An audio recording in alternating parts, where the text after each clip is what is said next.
আপনার ছেলে সাধারণ মানুষের সাথে মেশা কতটা গুরুত্বপূর্ণ এটা বুঝতে আমি আপনাদের দুটো গল্প বলবো। এক হচ্ছে এই যে কেন মুকেশ আম্বানি সফল এবং অনিল আম্বানি শুধু ব্যর্থ নয়, এখন তিনি জেলের ভাত খাবেন আর দুদিন বাদে।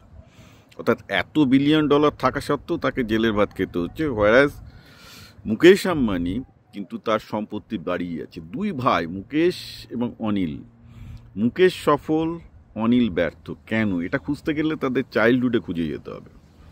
মুকেশ আম্বানি ধীরুভাই আম্বানির বড় ছেলে, এবং যখন মুকেশ আম্বানি বড় হচ্ছেন ধীরুভাই আম্বানি তখন অত বড় লোক হননি, সুতরাং মুকেশ আম্বানির আপব্রিঙ্গিং একদম আপার মিডল ক্লাসের মতো।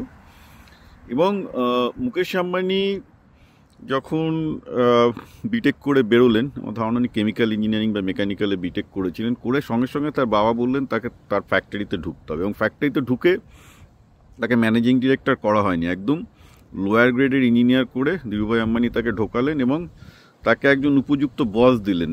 বাই দ্য ওয়ে, এটা বারবার করে মুকেশ আম্বানি বলেছেন যে ওনার বস ছিলেন একজন বাঙালি, সাম মুখার্জি, যার কাছ থেকে তিনি ফ্যাক্টরি সম্বন্ধে প্রচুর জিনিস একদম হাতে না, তিনি একদম ফ্যাক্টরি খুব হ্যান্ডস অন ইঞ্জিনিয়ার ছিলেন, হাতে নাতে শিখলেন। তারপর স্ট্যানফোর্ড এলেন। মুকেশ আম্বানি খুব বাজে ছাত্র ছিলেন না, স্ট্যানফোর্ড তো খুব বাজে লোকেদের নেয় না, আমেরিকার সেকেন্ড বেস্ট ইঞ্জিনিয়ারিং স্কুল। সেখানে উনি এমএস কমপ্লিট করতে পারেননি, কারণ তার বাবার অসুস্থতা বা কিছু শুরু হয়, যার জন্য তিনি এসে আবার বাবার ইয়েটা দেখেন। অনিল আম্বানি কিন্তু যখন, যেহেতু ছোট ছেলে, যখন অনিল আম্বানির জন্ম হয় তারপর থেকে কিন্তু ধীরুভাই আম্বানি ততদিনে প্রচুর বড়লোক হয়ে গেছেন, এবং অনিল আম্বানি ছোটোবেলা থেকেই বড়লোকদের সাথে বড়লোকদের স্কুলে গেছে, এবং যখন যাদের যে বন্ধু বান্ধব ছিল সেটা হচ্ছে সব ফিল্ম স্টারদের ছেলে মেয়ে, তাদের সাথে অনিল আম্বানি বড় হতে থাকলেন। ফলে পরবর্তীকালেও তিনি কিন্তু সারাদিন ওই সব গ্ল্যামারাস নায়িকা হ্যান ত্যান নায়কদের সাথে সব কাটিয়েছেন, এবং একটা very focused on business person.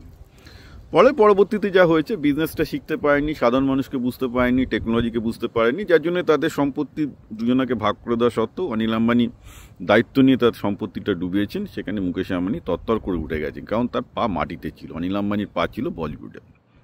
একই কেস হয়েছিল রকফেলার একসময় আমেরিকার সবচেয়ে বড় ধনী ছিলেন। উনি উনার ছেলেকে গাড়ি পর্যন্ত দেননি, স্কুলে যতদিন গেছে সাইকেলে করে গেছে, সাধারণ স্কুলে পাঠিয়েছিলেন, যে যা গিয়ে সাধারণ লোকজনকে বোঝ, সাধারণ লোকজনকে না বুঝলে জীবনের ব্যবসা বুঝবে না। শুধু তাই নয়, ছেলেকে সিনেমা পর্যন্ত দেখতে দেননি, একদম মানে 18 বছর বয়স পর্যন্ত। দ্যাট ওয়াজ রকফেলার, আমেরিকার সবচেয়ে বড় ধনী। হ্যাঁ, তো আপনারা যারা এই ক্লাস কনসাস হয়ে ছেলেকে ইংলিশ মিডিয়ামে দিয়ে ভাবছেন কতগুলো বড় লোক বন্ধু ছেলে পেলো না, একটু ভাববেন, পৃথিবীর ইতিহাসটা একটু পড়বেন।